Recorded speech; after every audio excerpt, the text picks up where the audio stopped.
Hey guys, it's Sarah and I'm here with the Top 5 Wednesday for today. Top 5 Wednesday is a video series that was created by Lainey at Ginger Reads Lainey, and I will include a link to her YouTube channel and also to the Goodreads group for the Top 5 Wednesday if you want to join in on us. So today we are talking about our top 5 favorite self-published books. I have not read that many self-published books. I actually had to kind of Google what books have been self-published to see if I have. And I was surprised by a couple of them that I did not realize were self-published to begin with. But yep, so here we go, top 5. I am going to kind of put these in order, so I'm going to start with number 5 and work my way to number 1. The first two I'm going to talk about, though, are actually not self-published people, but they are people that I don't hear a lot about on BookTube, and they're some of my favorites. One of them is an author, and that is Christopher Moore. He has written, his writing is very funny. It's very, it's like satire fiction just about. And I just loved every single book that I've read from him. I haven't read all of them yet, but I really want to. My favorite has been Lamb, and that is a take on biblical stories from a person named Biff, who was Christ's childhood friend. So it was really, really funny. And just everything that I read from him is funny. The titles of his books are hilarious. There's Practical Demon Keeping. There's You Suck, a love story, and that's about vampires. And yeah, just everything that he writes just makes me laugh so much. So he's a good top author for me that I like to read, and I don't hear about him that much on the booktubes. So I'm going to go with him for number 5 as just someone that I don't hear about very often, but it's someone that I personally love. For number 4, I'm going to talk about a book series that I love that I don't hear about very often either. That is the Jack Daniels series written by J.A. Konrath. These are like a murder detective type of series, and there's also a lot of horror elements into it. They're pretty graphic violently, and I don't know, my sister told me to read the first one, and I marathoned the entire thing because it was so good. It just completely had me captivated. I just kept reading and reading. He writes really, really disturbed characters that you just kind of go, oh my gosh, if this person was real, it's crazy. And sometimes these people, they can be real, which is what's even scarier. But yes, Jack Daniels is a detective, and she, she has a whole bunch of things happen to her. Obviously, it's a book series, but yes, and every book is written. Every title is like a cocktail. I think the first one's called Whiskey Sour, and there's Dirty Martini, just like all these fun titles for the books. So if you haven't heard of them and it sounds like something you would be interested, I would definitely grab the first one and see what you think. I love them, and J.A. Konrath is also another pretty good favorite author of mine.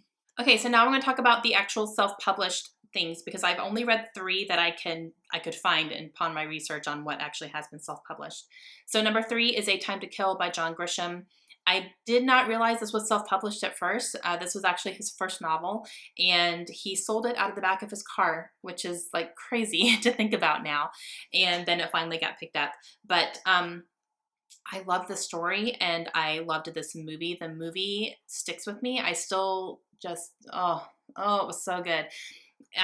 So this is about a lawyer who lives, I believe, in Mississippi. A little African-American girl is kidnapped and raped, and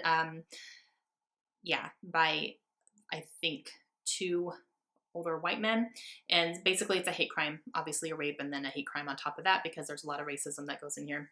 Her father is Samuel L. Jackson, and he, I believe, let me see if I'm remembering right, I believe he kills at least one of them or something like that, and so he's on trial too, and Matthew McConaughey is a lawyer who is defending Samuel L. Jackson.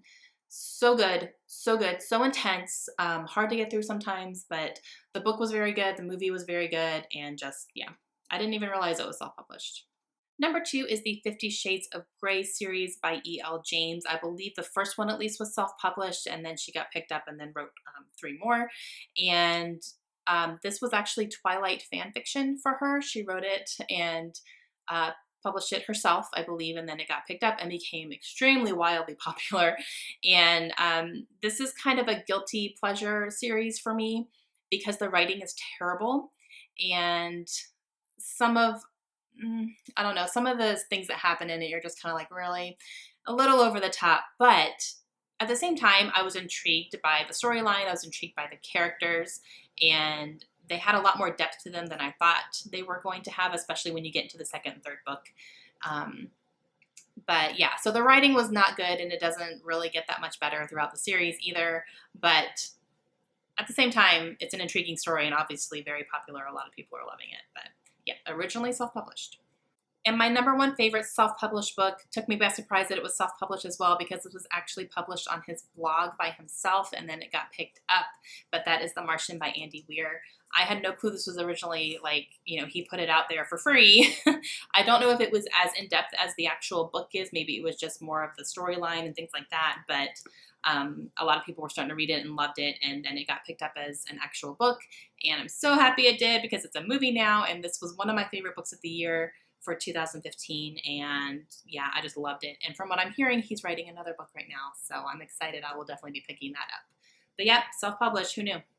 Okay guys, that's it for me. Those are my top 5 self-published / lesser known people that I don't hear about on BookTube very often. I don't think they're lesser known authors in general, but I just don't hear people talking about them on BookTube. So, all right, let me know if you guys have any questions at all. I will be happy to answer them, and I will see you again soon. Have a great day. Bye.